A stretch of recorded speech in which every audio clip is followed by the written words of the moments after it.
This is just a sample of the audiobook. To get the complete audiobook, access the link posted in the first comment. The marine archaeological investigations in shallow water were carried out for several reasons. Even though the historical sources seem to lead to the conclusion that this was the wreck site of the Russian pink Yedinorog, which sank in 1760, it was important to confirm this through a site investigation. It was believed that recovered artifacts would confirm the identity of the ship. The goal was to document the site systematically and thoroughly. Even after several years of diving activity on the site, not to mention a salvage operation in 1877, a remarkably large number of objects were still lying on the seabed. Unfortunately, artifacts had been taken illegally by sport divers who frequented the site, and in 1991, even a cannon was raised. The work on the site was initiated in the summer of 1994 and continued on the shallow part in the summers of 1995 and 96. To document the site thoroughly, diving archaeologists mapped and measured all artifacts on the seabed. In addition, artifacts were photographed, video filmed, and drawn before being raised to the surface. This work resulted in a site plan. A total of 17 cannons were found and documented, with inscriptions that confirmed the vessel was Russian. The most common finds apart from the cannons were several pieces of guaiacum wood, Guaiacum officinale, carried as cargo, and considerable amounts of lead. The wood was a useful commodity, especially for ship equipment such as tackle.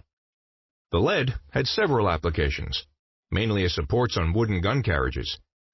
In addition, artifacts such as gunflints, coins, glass, and 2 ship weights were also found and documented. One of the ship weights has an inscription showing the city weapon of Moscow and the year 1756. Several of the coins were minted later than 1730, proving that the ship could not be the Voronov.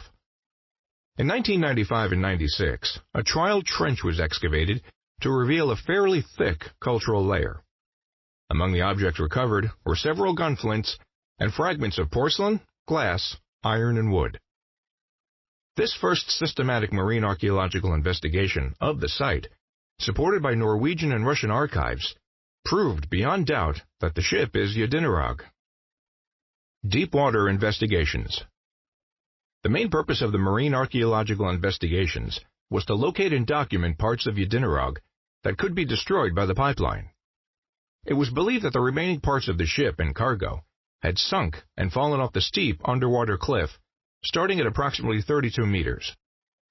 Because the cliff does not level out till about 250 to 280 meters, large wreck parts might be found on the flat sandy sea bottom, not far from the pipeline track. Their positions depending on the effect of the current on their descent to the sea bottom. When Statoil was made aware of this possibility, a multi-beam survey was conducted in the area to locate possible wreck parts. This survey revealed 4 anomalies on the seabed. At such depths, it's obviously impossible to use divers. NTNU owned a small observation ROV, the Sprint 101, equipped with a video camera and Kongsberg scanning sonar, which was used to locate objects from the wreck. In the summer of 1994, it examined the area around anomalies 1 and 2, but found only small wreck fragments such as wood and lead. The seabed surrounding the 4 anomalies is flat and sandy, so it's relatively easy to locate objects lying on top of the seabed with sonar. When an object is located by scanning sonar, the ROV can be flown to this position and the object studied by video camera. The objects most commonly found were, however, not wreck parts, but smaller stones and piles of seaweed. Closer to the underwater cliff, the terrain turns stony, with small areas, galleries, and crevices filled with sand. In these areas, and in the cliffside itself, it's almost impossible to distinguish wreck parts from the surrounding rocks with sonar.